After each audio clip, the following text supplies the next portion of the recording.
Good morning. Hopefully everyone's having a blessed, beautiful day. It's Saturday. Just wanted to come on for a little bit. Oh, what's locked? Oh, okay. I hope everyone's having a blessed, beautiful day. It's Saturday. Next week is Good Friday, Easter weekend. I'm out and about as well. Just wanted to come back on again this morning and talk about kingdom marriages again. Oops. And how to,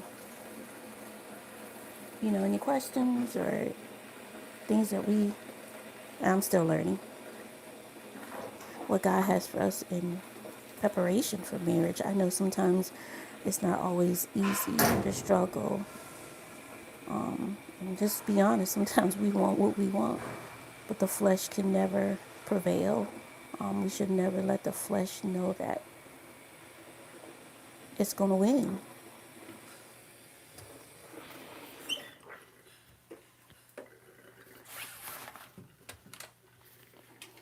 Excuse me, I'm busy working at the same time, so you hear a lot of noise.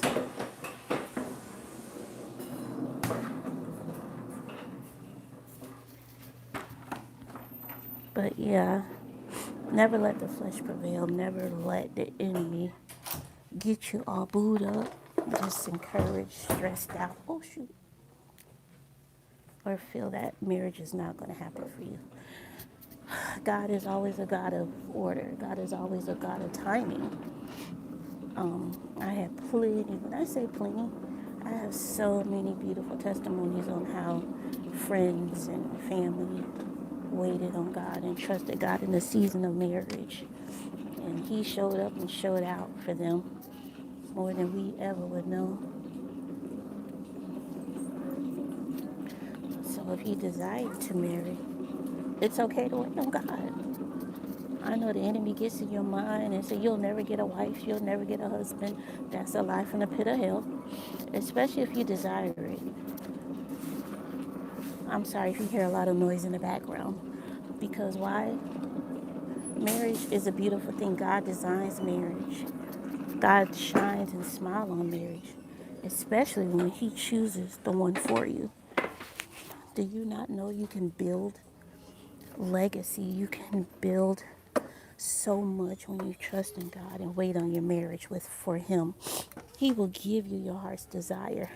Now, sometimes we can't get what we want because God knows best. You're not going to get that 6 foot tall man all the time. You're not going to get that woman with a big butt and a smile. You're going to get who God has for you. I don't think too many people talk about the scripture of Hosea. That's a beautiful love story. Because why? The woman God chose wasn't a woman He expected. He expected someone to be, beautiful and not no flaws and anything else. But God said different. Why? Because it was part of His lineage, part of His story, who He designed for this man. Even though she was out there in the streets, she was a harlot, but God saw different. He saw her future. He saw both their futures.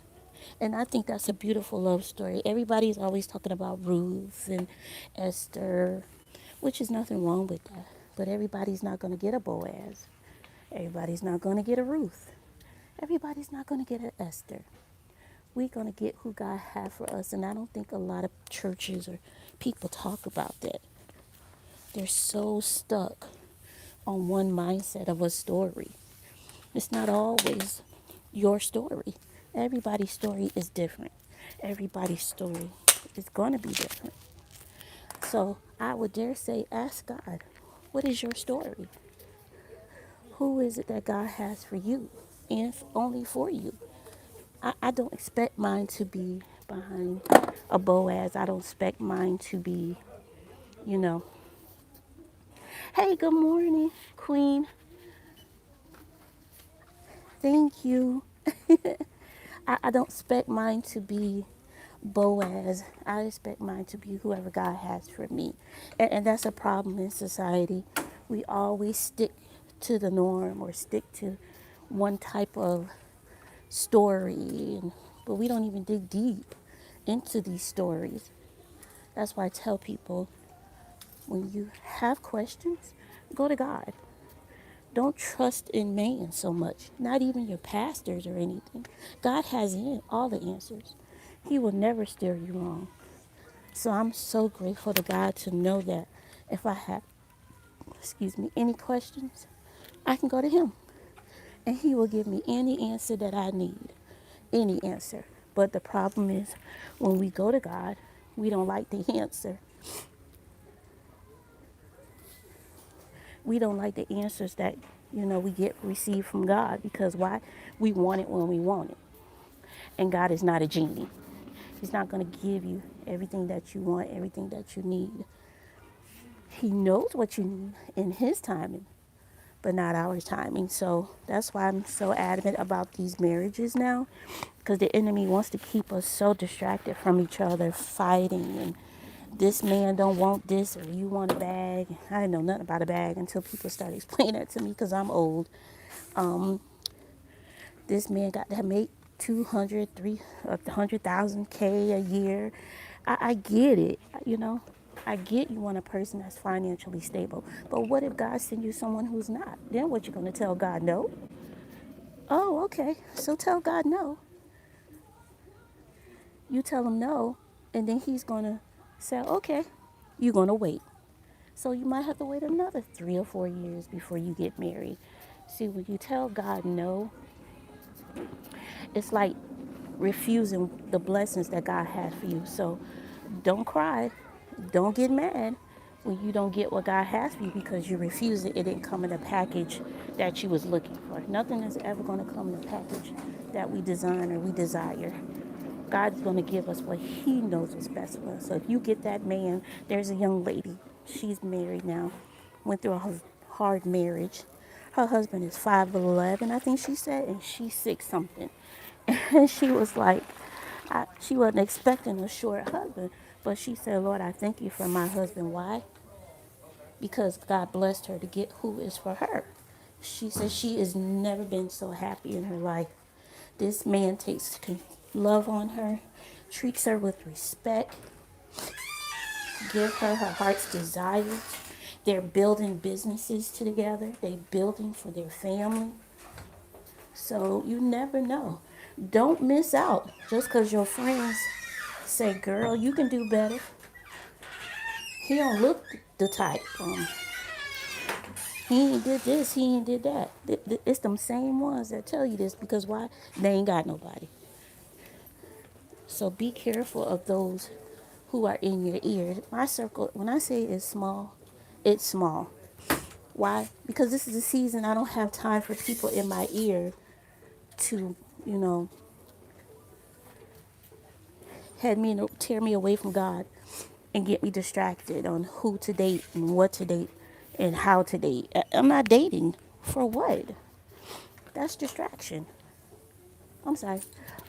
Give it a few minutes. It's a little wet. I'm sorry. That's distraction. You don't want to be distracted from God. You want to hear God clearly if you desire a spouse. Because why? You're going to miss out. I have a friend now, and Lord, I pray for him, but I can't even, tell him anything, because when the Lord tells you a person is not hearing him, they're not going to hear you, that's scary. That is really scary. So he's about to marry someone that God told him himself no. And it's heartbreaking. It really is, because you don't want to see nobody miss out on what God has for them. It's not that you don't want them to get married. You want them to have who God has for them. Why? Because they're going to, I've got to go around the other way. Because how else are they going to build? How else they're going to able to be God, who God has for them to be, if they're not listening, because they're listening to other people. So I just wanted to come on for a little bit this morning. I wasn't going to be long. I'm working this morning, and just grateful for those who came through. I hope you subscribe to the channel. and like it. I'm gonna start to come on more, because and if you haven't purchased your journal, please do. And your ebook is all on Amazon. The name of the book journal is right in the title, and also I have posted it as well. So you guys have a beautiful Saturday. Enjoy your weekend. I know I will. I got work to do. It's a busy day for me as well. And thank you, Queen, for coming through. You guys have a beautiful day. Bye. Also, if I said something that was a blessing to you, please let me know in the comments. I greatly appreciate it. That way I'll have, you know, if you have any questions, if you want to talk about anything specific, we can do that as well. Have a blessed day. Bye-bye.